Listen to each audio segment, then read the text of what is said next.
Assalamualaikum warahmatullahi wabarakatuh. Perkenalkan, nama saya Neni Nurlela dengan NIM 21416248201103 dari kelas FM21A. Izinkan saya untuk menjelaskan materi tentang termodinamika dan penerapannya.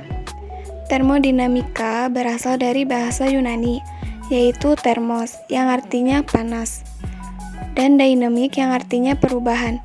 Ini merupakan ilmu yang menggambarkan usaha untuk mengubah kalor, perpindahan energi yang disebabkan perbedaan suhu, menjadi energi, serta sifat-sifat pendukungnya. Termodinamika berhubungan erat dengan fisika energi, panas, kerja, entropi, kespontanan proses, dan mekanika statik. Ada 4 hukum termodinamika, diantaranya sebagai berikut.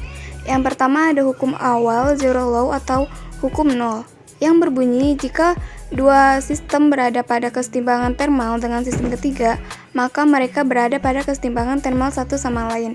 Yang kedua ada hukum 1 termodinamika, yang berbunyi energi tidak dapat diciptakan atau dimusnahkan, melainkan hanya bisa diubah bentuknya saja. Yang ketiga ada hukum kedua dari termodinamika, yang berbunyi kalor mengalir secara spontan dari benda bersuhu tinggi ke benda bersuhu rendah, dan tidak mengalir secara spontan dalam arah kebalikannya. Yang terakhir ada hukum ketiga dari termodinamika, yang berbunyi suatu sistem yang mencapai temperatur nol absolut, semua prosesnya akan berhenti dan entropi sistem akan mendekati nilai minimum. Entropi benda berstruktur kristal sempurna pada temperatur nol absolut bernilai 0. Berikut penerapan termodinamika dalam kehidupan sehari-hari. Pada alat rumah tangga tersebut terdapat aplikasi hukum 1 termodinamika dengan sistem terisolasi, di mana tabung bagian termos yang digunakan sebagai wadah air terisolasi dari lingkungan luar karena adanya ruang hampa udara di antara tabung bagian dalam dan luar. Maka dari itu, termos tidak terjadi perpindahan kalor maupun benda dari sistem menuju lingkungan maupun sebaliknya. Yang kedua ada pada mesin kendaraan bermotor. Pada mesin kendaraan bermotor terdapat aplikasi termodinamika dengan sistem terbuka, di mana ruang di dalam silinder mesin merupakan sistem. Kemudian campuran bahan bakar dan udara masuk ke dalam silinder, dan gas buang keluar sistem melalui knalpot. Yang ketiga ada pendingin ruangan atau AC.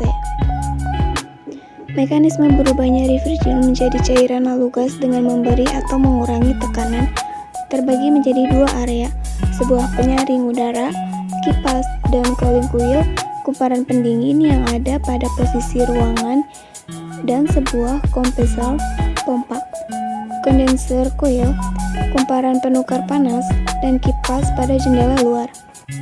Yang terakhir ada lemari es. Sistem lemari es yang khas, motor kompresor memaksa gas pada temperatur tinggi melalui penukar kalor kondensor di dinding luar lemari es, di mana QH harus dikeluarkan dan gas mendidih untuk menjadi cair. Celsius mengenai hukum termodinamika kedua, kalor tidak mengalir secara spontan dari benda dingin ke benda panas.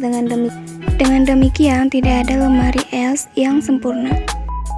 Selanjutnya ada penerapan termodinamika dalam bidang kefarmasian. Yang pertama ada pembuatan emulsi dengan bantuan emulgator. Prinsipnya, dengan bantuan emulgator untuk mencampurkan zat-zat yang tidak saling campur. Contohnya pada pembuatan emulsi dari campuran balsam Peru dengan olem sesame. Kedua senyawa itu tidak saling campur. Dengan adanya emulgator yaitu gom Arab, maka kedua senyawa tersebut tercampur, dan setelah tercampur sulit untuk dipisahkan lagi karena terjadi gerakan-gerakan yang bebas dalam sistem.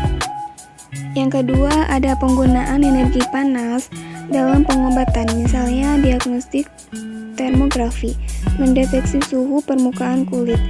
Termografi dalam prinsip fotokonduktivitas dengan menggunakan kamera inframerah. Panas yang dipancarkan kulit berupa radiasi inframerah oleh susunan optis yang diterapkan ke detektor inframerah menjadi diskotino. Oleh transducer, inframerah diubah menjadi pulsa listrik, kemudian dengan amplifier dan ditampilkan gambar di layar Kanhoud ray tube radiasi RT untuk mendapatkan hanya berkas inframerah saja. Pada transducer yang dipakai filter transparan yang hanya melewatkan radiasi inframerah.